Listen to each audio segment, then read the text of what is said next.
بسم اللہ الرحمن الرحیم۔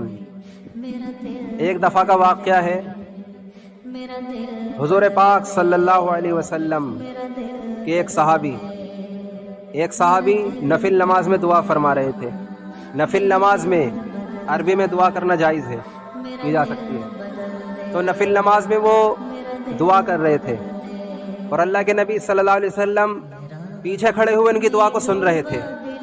اور وہ دعا کیا تھی جس پر اللہ کے نبی بے تحاشا بے انتہا خوش ہوئے ان کی دعا سن کر؟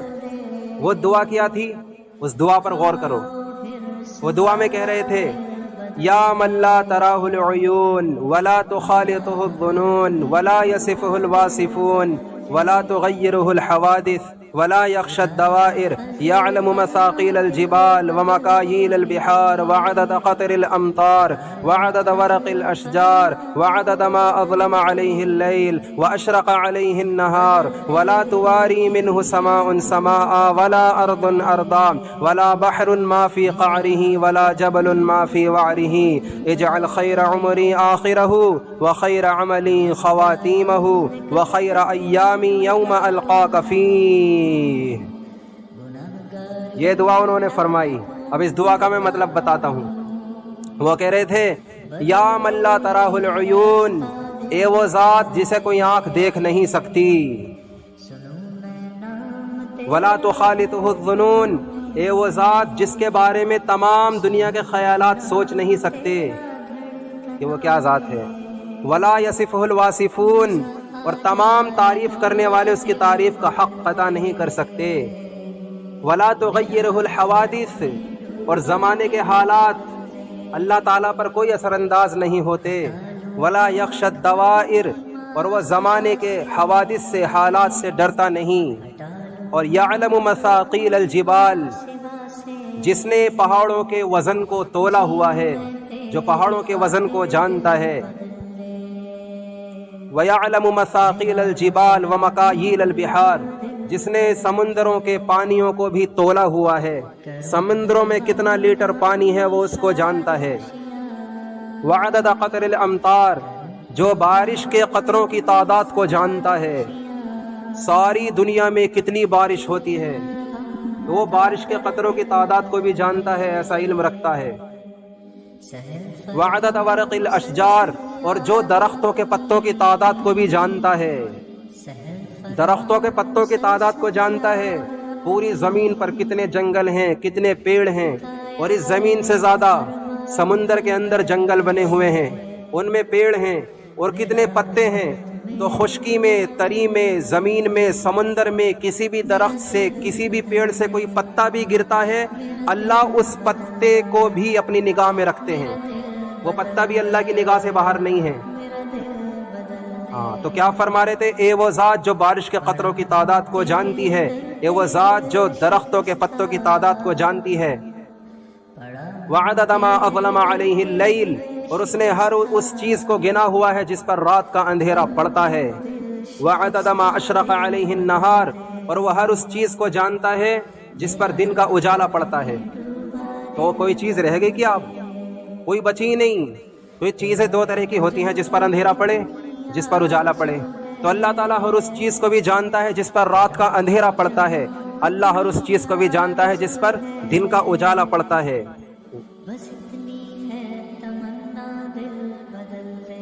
وعدد ما اظلم علیہ اللیل واشرق علیہ النہار ولا تواری منہ سماء سماء، اور ایک آسمان، اللہ تعالیٰ ایک آسمان دوسرا آسمان، ایک آسمان دوسرے آسمان کو چھپا نہیں سکتا اللہ کی نگاہ سے، ولا ارض ارضا، اور ایک زمین دوسری زمین کو چھپا نہیں سکتی اللہ کی نگاہ سے، کیونکہ آسمانوں کی تعداد بھی ساتھ ہے اور زمینوں کی تعداد بھی ساتھ ہے۔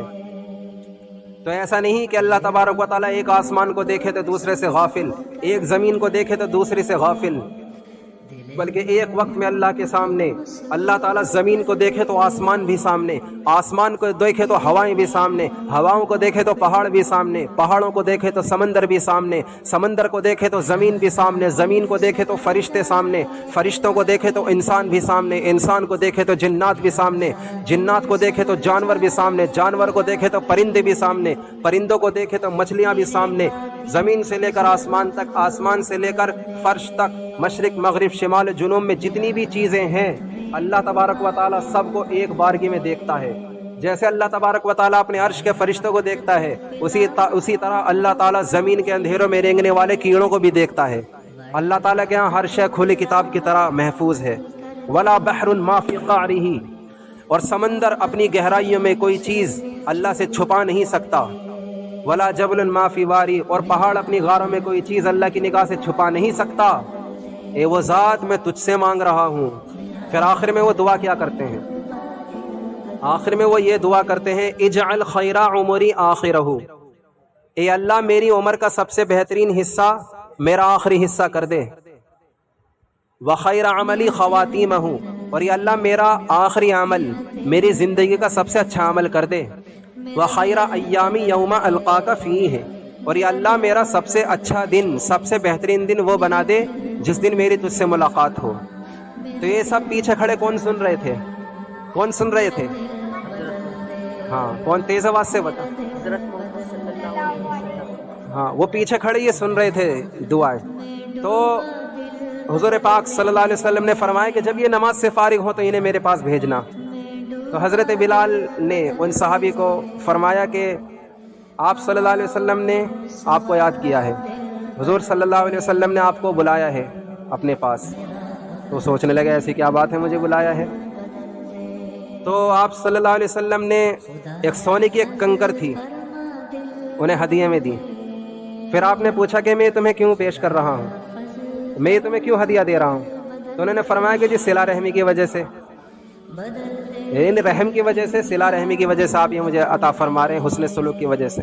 فرمایا نہیں، آپ نے فرمایا بحسن ثنائک علی اللہ عز وجل، ابھی جو تم نے اللہ تعالیٰ کی اتنی بہترین تعریف کی ہے اس پر یہ میں تمہیں دے رہا ہوں۔ کس پر دے رہا ہوں؟ اللہ کی تعریف جو کی تم نے۔ ہاں، ابھی جو تم نے اللہ کی اتنی اچھی، اتنی پیاری، اتنی زبردست، اتنی عظمت بھری، ہیبت بھری جو تم نے تعریف کی اس پر میں یہ تمہیں پیش کر رہا ہوں، سونے کی کنکر۔ یہ تو اللہ کے نبی کا دینا تھا، اور جب اللہ تبارک و تعالیٰ دینے پر آئے گا تو کتنا دے گا؟ بسم اللہ الرحمن الرحیم۔